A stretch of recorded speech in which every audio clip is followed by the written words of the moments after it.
Alright, so I thought I'd make a video because I haven't made one for a while, but I haven't made a video because I haven't had anything really to say that's in-depth. And I've mostly been posting on Twitter or X under the handle @Tardigans, which is like cardigan S, except with the T at the beginning instead of the C. So like retardigans, retard, egans, except tardigans. Almost like tardigrade, almost. Sort of those kinds of things. Tardigans, @Tardigans, under the name Kevin Stevenson. I've been thinking my thoughts and so on, but I haven't had anything that I haven't said on Twitter already, so I just figure Twitter's my place where the videos will be advertised and YouTube will be where the actual videos are, since I don't think I get much traction from YouTube unless someone sees my Twitter post with the video and so on. I might be wrong, but I don't think so. I think I've gotten more views generally from when I posted the videos on Twitter than otherwise. Anyways, enough about housekeeping. I thought I would talk about chaos and order in the Warhammer 40k universe, and there's some really interesting songs by Endless Taverns. How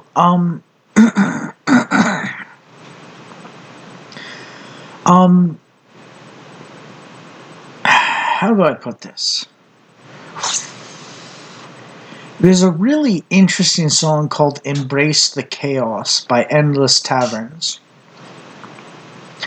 And it's clearly a work of love, He wrote it at the same time as Embrace Humanity, or something, or Will You Embrace Humanity? But Embrace the Chaos is clearly more of a work of love than the other one, even though they're counterparts. So Endless Taverns clearly had a favorite, and so on. There's about 6 or 7 different voices singing at different times in Embrace the Chaos.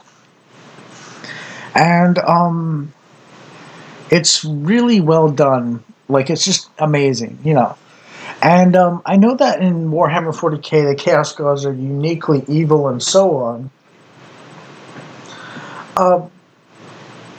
But if I'm not mistaken, if the person I was watching isn't just throwing interpretations in of his own desires, then one of the Warhammer YouTubers basically pointed out that the God Emperor has now been retconned into being a decoy for the real God Emperor, who's even more dead than the one on the throne. And he's just feeding off psychers, and he's maybe not necessarily doing the whole divine beacon lighthouse for the galaxy of warp travel and so on. But just devouring souls, what can I say? And the idea that he's going to be the great destroyer when he dies and destroy humanity completely, devour everyone's souls. And he's preventing it for now, keeping humanity alive for now, but he's going to be their ultimate doom. And I was thinking about it, I'm kind of like, okay, there's this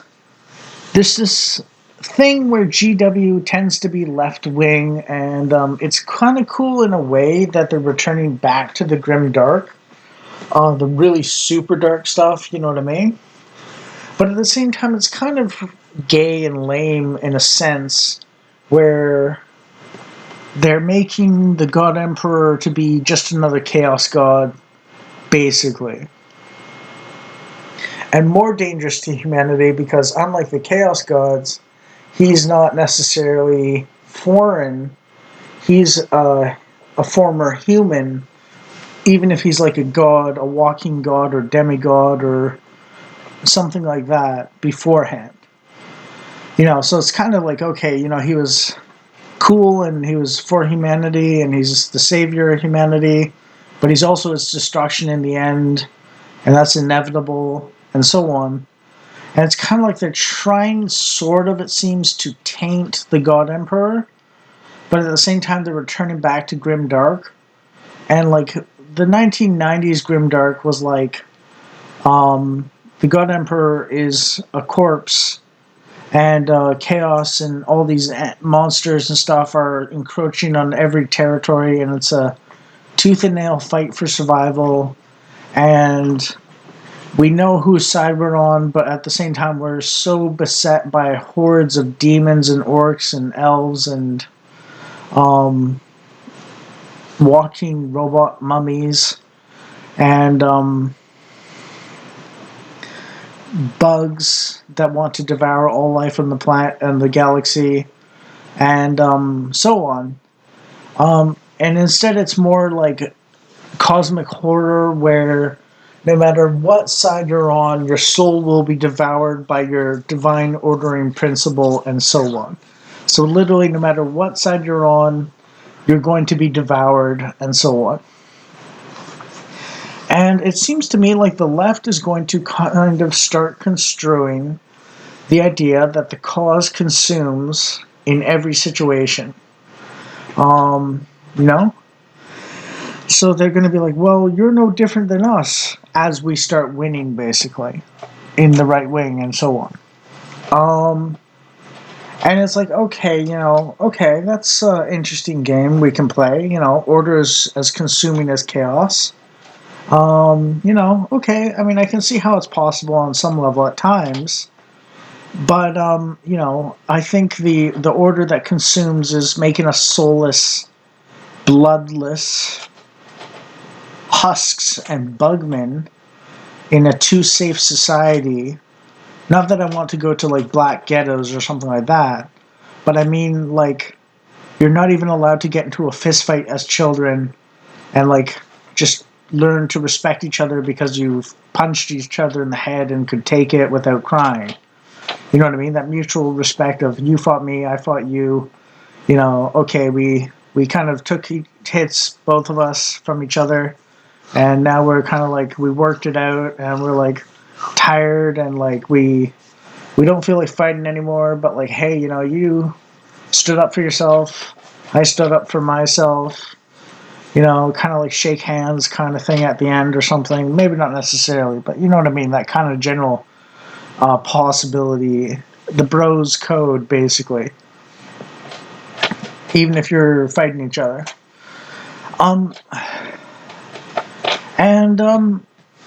There's Carl Jung that says integrate the shadow and so on. And I was thinking about it, I'm like, kind of thinking about this, and I'm like, this Embrace the Chaos song speaks to me on a fundamental level in a way that's like, it's primordial, it's pre-civilizationally relevant, and the underpinnings and foundations of society in chaos. From the primordial chaos emerges the structured order. And the whole Mesopotamian myth of Marduk conquering chaos by killing the dragon of chaos and forming the land out of its corpse so that humans can live, and so on. Or of God in the Bible creating the primordial chaos and then creating the land and the stars and distinctions and separations, and this is this and that is that, and they will not meet, they will not merge, they will not confuse each other for the opposite, and so on.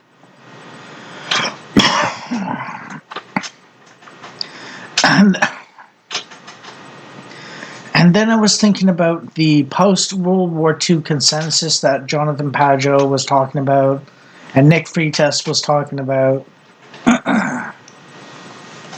and how that's breaking down, and we're re-emerging, or we're re-submerging into some chaos at the moment because the dominant narrative that underpinned society for the last 80 to 100 years has fallen apart.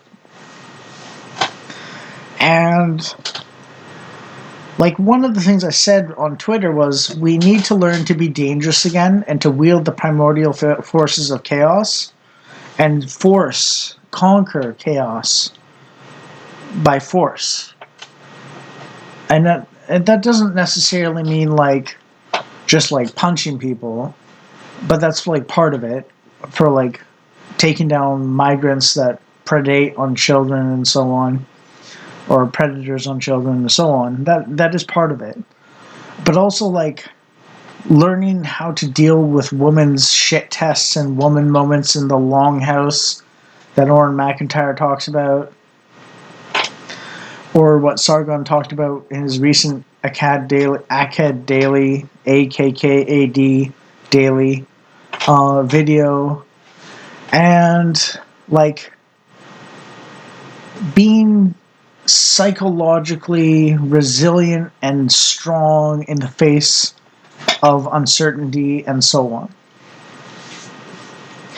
Now, granted, I'm not the best example of that. I constantly like nearly crap my pants and pray for like 2 or 3 hours, 4 or 5 hours straight when God seems like he grumbles to me and I'm a bit schizo and so on.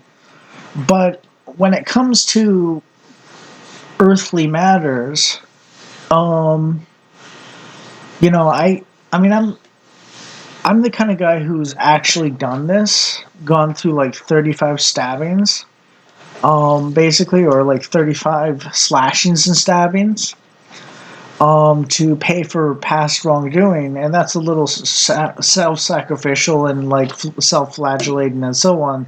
So that's not necessarily the fighting man toughness thing, but that's how I expressed my remorse for previous wrongdoing in as caveman and unga bunga kind of primitive, like make it up by bleeding kind of way. So even that's a little like masculine in a sense, not entirely. You know, the I've pissed off my girlfriend. I need to bleed. You know, it's not exactly totally masculine, but it's sort of like a, you know, that sort of like soy boy, like, oh, I must do everything my girlfriend wants kind of thing, except it's also the primordial like bleed to earn it kind of thing.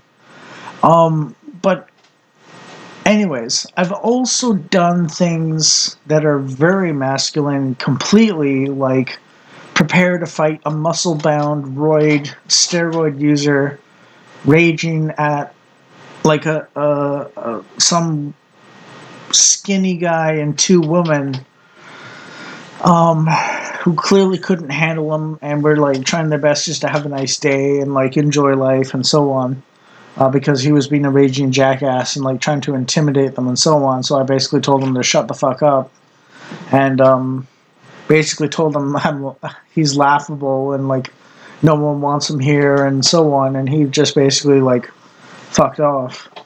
Or like there's a situation where like, and I was ready to beat the shit out of him if I had to, or like get the shit beaten out of me if I tried to beat the shit out of him.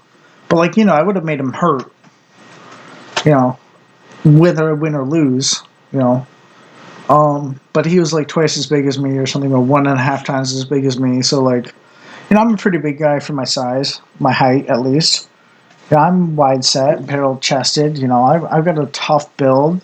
I can take a lot of punishment. But this guy was like 1.5 times bigger than me, so and he was like muscle bound, so he might be able to break my bones by punching me or something. He had that much muscles, basically. I got some solid bones, so like you can imagine. But anyways, another situation is where like I saw a car of 4 or 5 people stop right beside a homeless woman, or like a little bit away from her, and like it was really suspicious and sketchy. And I stood up, made myself known to them, and or at least made myself visible to them, and then just stood there waiting for them to try anything or something like that. And then like a cop car came chasing them down, and that was like, okay, I didn't need to do anything, but I was totally ready to beat the crap out of like 4 or 5 people at once. And like there's times when I've actually taken down 3 people in 2 minutes in a fight, or two people in about 5 minutes in another fight, and so on. And I grew up basically beating the crap out of my friend, and he beat the crap out of me just for fun and to learn fighting. We were like Dragon Ball Z fans and stuff like that, so we were like trying all sorts of stuff, and like it was just fun. And I got hurt a few times, and I don't think he ever got hurt, but he hurt me a lot.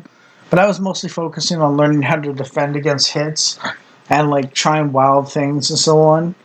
So like he wasn't getting my real fighting entirely, except my defensive thing. And when I get into real fights, I just kind of there's something about hostility and aggression and hatred and anger that drives me to really good attacks on someone, and like feinting and decoys and pincers and like sort of like punching with both arms at the same time kind of stuff. That when I'm not trying to hurt the person, my focus is on defense. And when I am trying to hurt the person, I got the well, like I've got a certain degree of forethought and planning that like I can predict how they're going to defend, and then like how to bust through the defense in a fist fight and so on. So like those are my credentials and so on. I mean, I know I'm bragging and chest thumping here, but like those are my credentials. Um, you know, and basically the thing I've kind of come to think about is that with the devouring mother types of women, um, Warhammer 40,000 actually might have some really great answers. You know, um,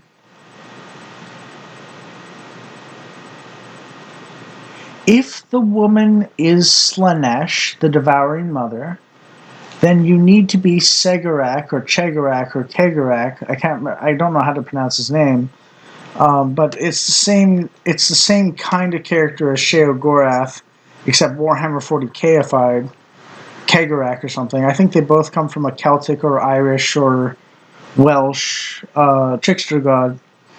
And basically, there's another Endless Tavern song called Curtain Call, and that's the male teasing of the woman through superior wit and intellect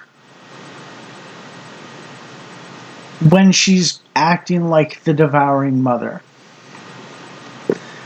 And that's one of the softer ways you can alleviate her devouring mother tendencies.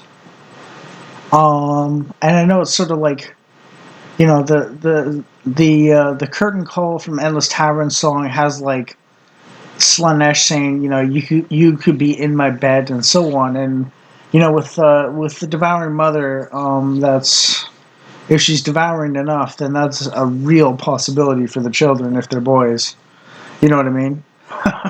Like it's like one of those pedophilic things and so on. So it's like it's not just idle; it's like actually possible and like real lad and so on. So say Kegarak and also Korn and Nurgle for the woman's Slanesh and Sinch.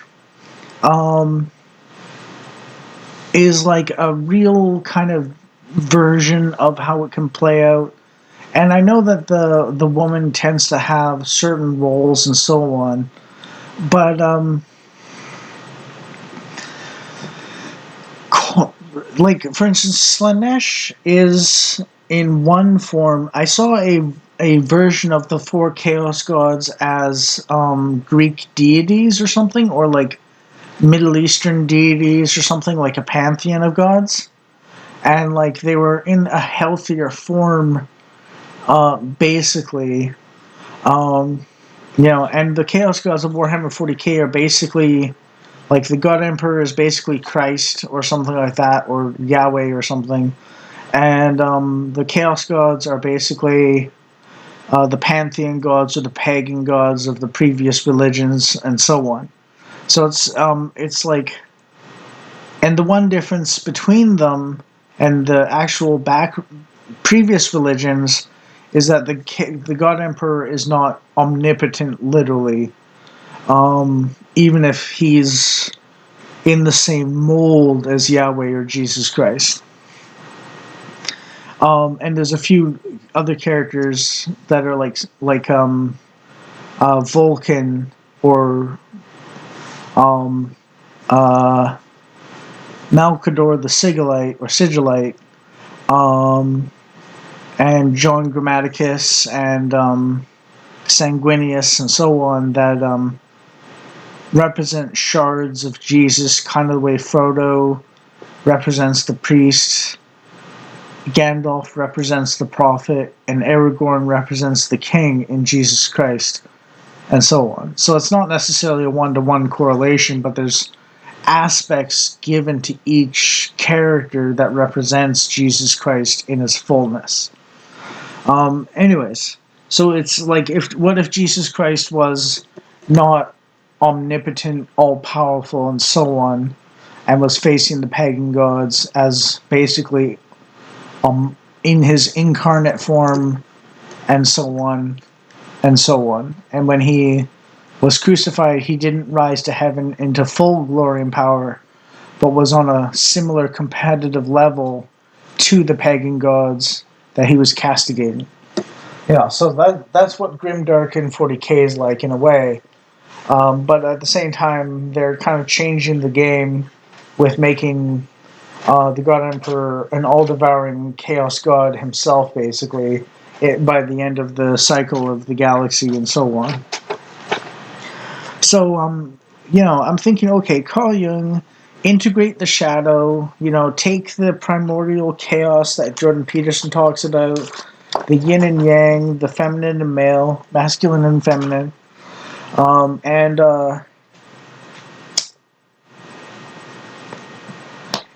okay, what's the shadow of Jesus Christ? Well, it's the pagan gods, maybe, or like if Carl Jung was right about God having a shadow side, then maybe it's the dark nights of the soul and so on. And Embrace the Chaos says, you kneel before the corpse king throne whose fading light left you all alone. Your shackled mind screams for hope. You must break your chains, ascend, revolt. So that's like Embrace the Chaos. So it's a really great song. Like, trust me, it's like, it's a very Jungian, Carl Jung shadow kind of situation. The chaos element is definitely there. And it's sort of like propaganda in lore for how the Chaos Gods would advertise themselves. But the thing is, 40k Chaos is not the same as our primordial base elements of potentiality that are unrealized. So it's potential, but it's unrealized. When we create order out of chaos, we're not rejecting chaos in terms of like we're not rejecting every single aspect that makes chaos chaos. We're rejecting the extremes of each wild maneuver, but we're not like, for instance, if the left wing and the right wing are both evil, for instance, then the center might be good if it is slightly left and slightly right. Right? Like, that's the kind of logic I'm using here. I'm not saying that's exactly the right case, but, that would be one of the metaphysics of it, and so on. So you're not rejecting the turn left, turn right completely, but you're just tamping it down and constricting it slightly so that it's not a wild excess.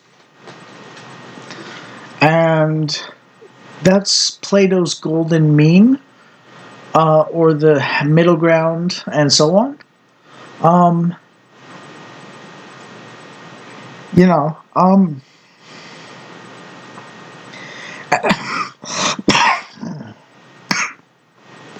Now,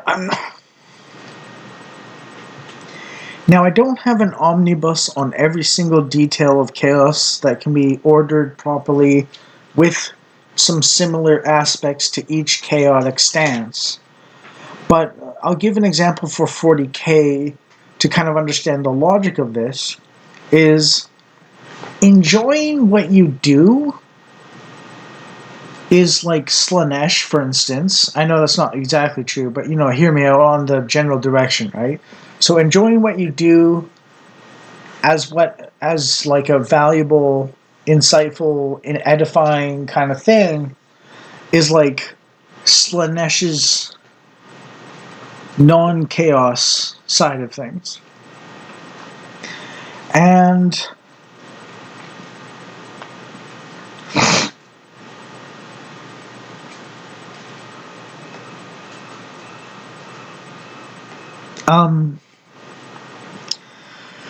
courage in the face of danger is like Korn's kind of thing.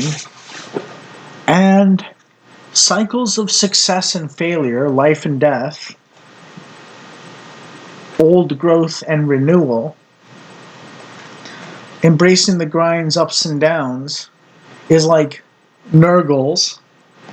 And technical capacity and wit and foresight and planning is like Zinch's. You know, you know what I mean? Like there's like an ordered principle to the chaos on some level that is technically in its domain of the chaos god, and so, on some level, but it's not necessarily chaos. And that's what order basically emerges from, and so on. And basically, what you need to learn is the right application of how much of each of those directions you go. And there might be more directions than that. I'm sure there are. So it's not just like, don't LARP it as only the 4 Chaos Gods and like order coming from limited versions of each of their manifestations.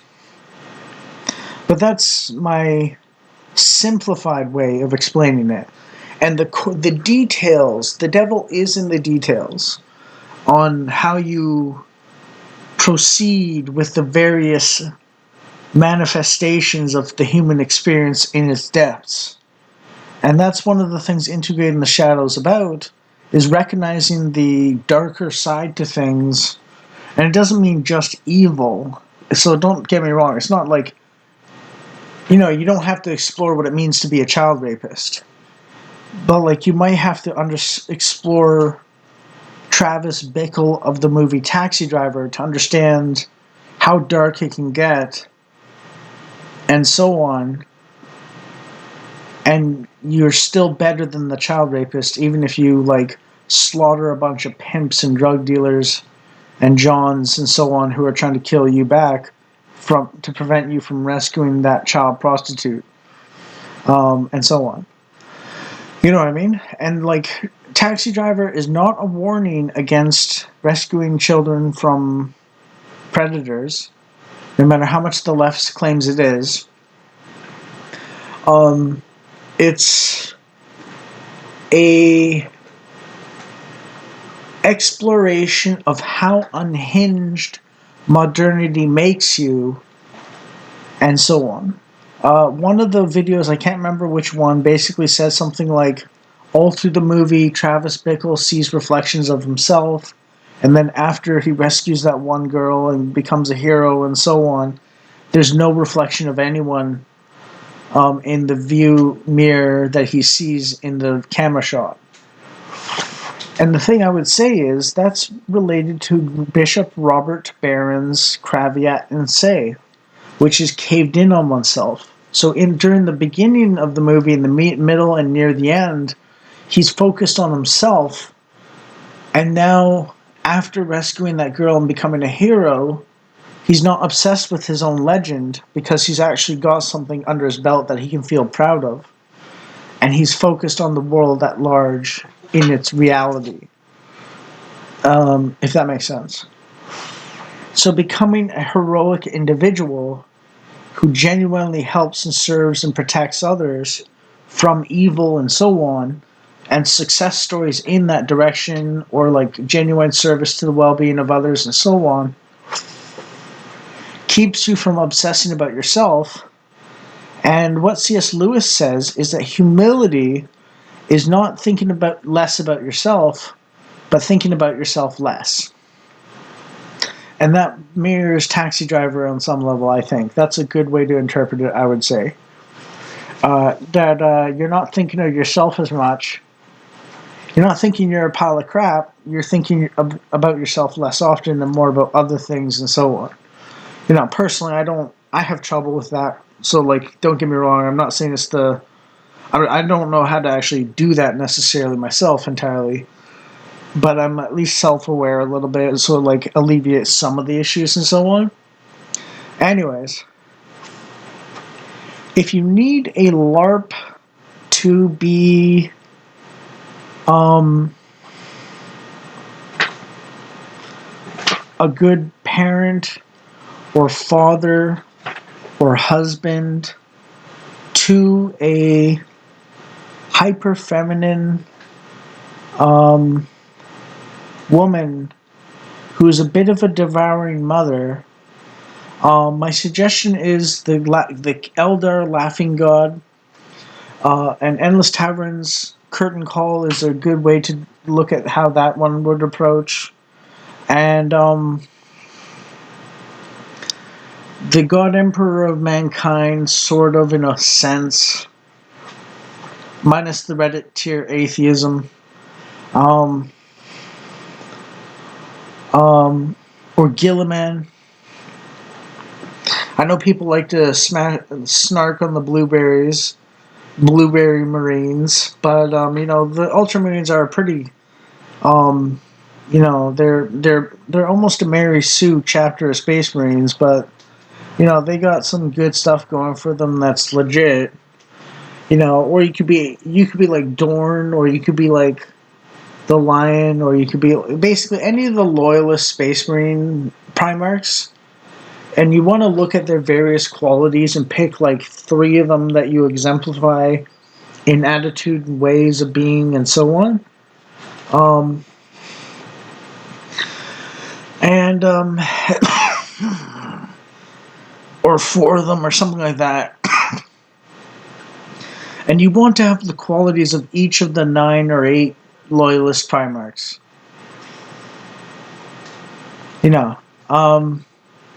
I don't know about the Chaos Primarchs, the Traitor Primarchs, but I've certainly felt like Conrad Kurz from the Night Lords, their Primarch, the Torture Space Marines, would be the appropriate response to grooming sexual predators of children from the migrant communities that invaded the West. So like, I mean, I can kind of see how that's like a thing, but at the same time, it's kind of like maybe we should just call for the death penalty and push for the death penalty to exist again, not necessarily vigilantism and so on.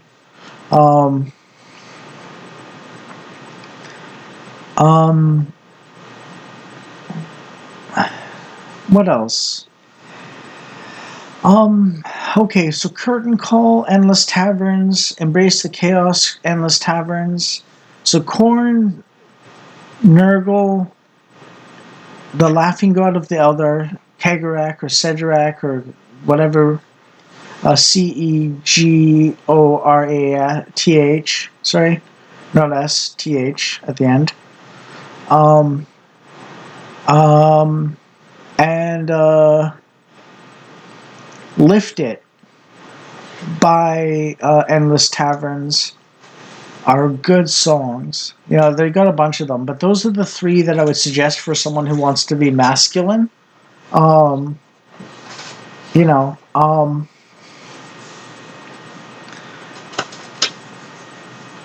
Maybe embrace humanity as well. And A good grandparent song might actually be Malkador the Hero, or The First and Last, by Endless Taverns, which is about Malkador the Hero, or Malkador the Sigilite, or Sigilite. And, it's like, now dust and ash, but I held the throne, a mortal soul, yet never alone. That's like a grandparent song almost. Um, you know, um, yeah, yeah. I don't know. It's just sort of like I'm rambling, but it's got a point to it. I promise. Like if you actually pay attention to this, you'll learn some stuff. And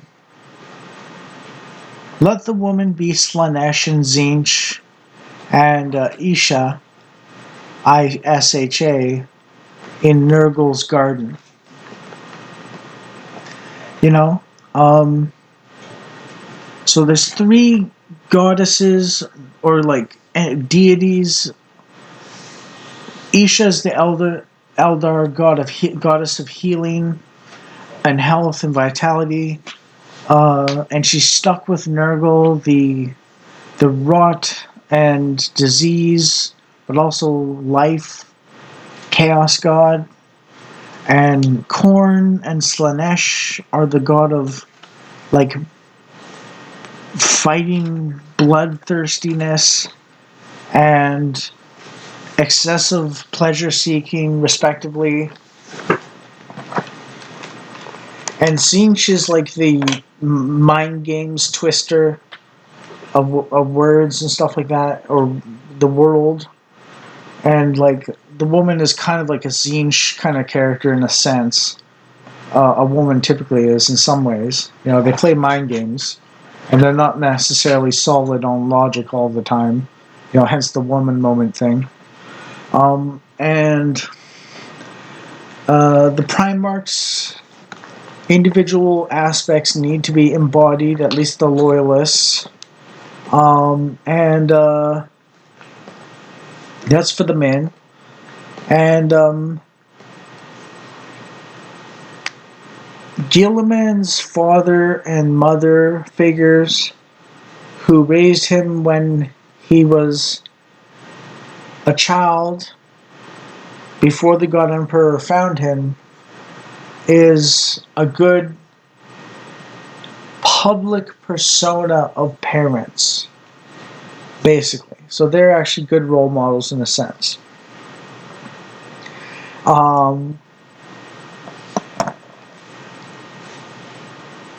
And what we need to learn is to wield the forces of chaos and potentiality and integrate them into ourselves so that we can build order out of the chaos. But remember that it's forced upon chaos, and it's by force that we maintain it. So it needs to be enforced. And remember that these four chaos gods I mentioned and so on, in this sense, in this way, are emblematic that order is not completely perfect unless it's soulless, bloodless, dead inside, bugman, soy boy, weak, lifeless, and so on.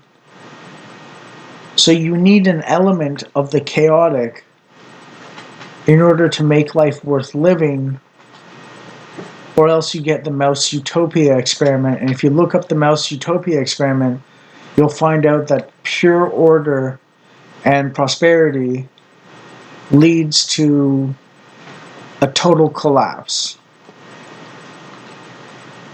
Because people find no purpose for order whatsoever because everything is taken care of. And it just gets to the point that it completely burns down like a wildfire and so on. And one of the key things about fire prevention from wildfires and so on is that occasional controlled burns of various areas throughout a forest so that there's no like one big blazing inferno possible, is actually important to keeping the forest alive, because if there's one big blazing inferno, then suddenly all the plants are dead throughout all the forest.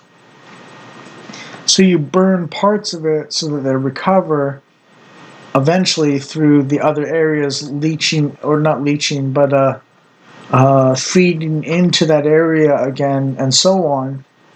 And the dead wood and the driftwood and the dry leaves and so on never pile up too much, in order to prevent the dead wood from catching fire, which is one of the ways that wildfires really actually happen.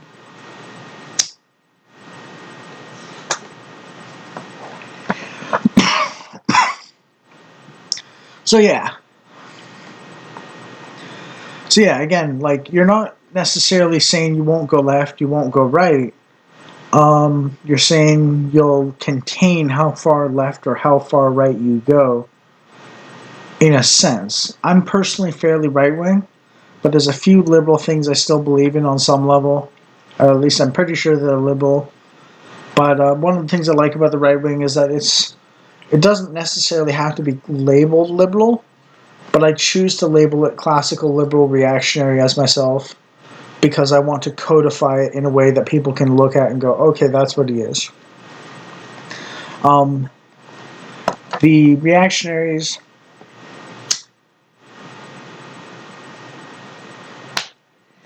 do have a certain view of liberty that is somewhat consistent with a lot of classical liberalism. And what I've done is I've kind of LARPed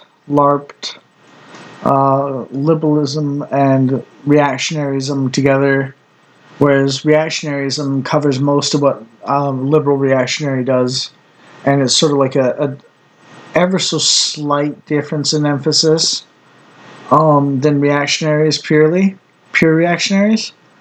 But that's just how I am.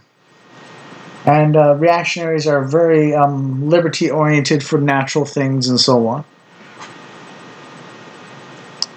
At least common sense natural things and so on. So like, boys will be boys on some level a little bit and so on.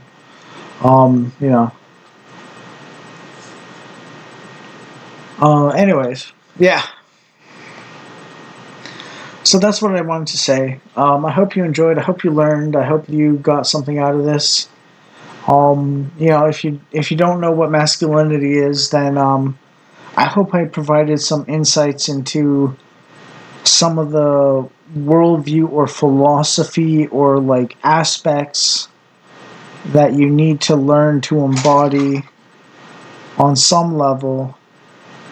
And by the way, when I use the chaos gods and so on, or the loyalist primarchs, I'm not saying like just act like a furry. I'm not saying act like a furry. I'm saying like for instance, in caveman times or tribal Stone Age tribes, shamans would wear like a wolf skull and like and act out the embodiment of the wolf spirit for the ferocity of the warriors and so on. And a furry, and the thing is about them is they were actually going out and killing things as a group, like pack hunting basically, against bigger prey and dangerous predators to clear the land of threats and feed their families and so on. Right? But the furry is like dressing up as a cartoon animal to have sex with kids. And it's like, okay, there's a difference between the two in terms of how much live action you're doing and how much art role playing you're doing and so on. And if you get too much in the role play direction, then you're not embodying the spirit of the thing. You're caricaturing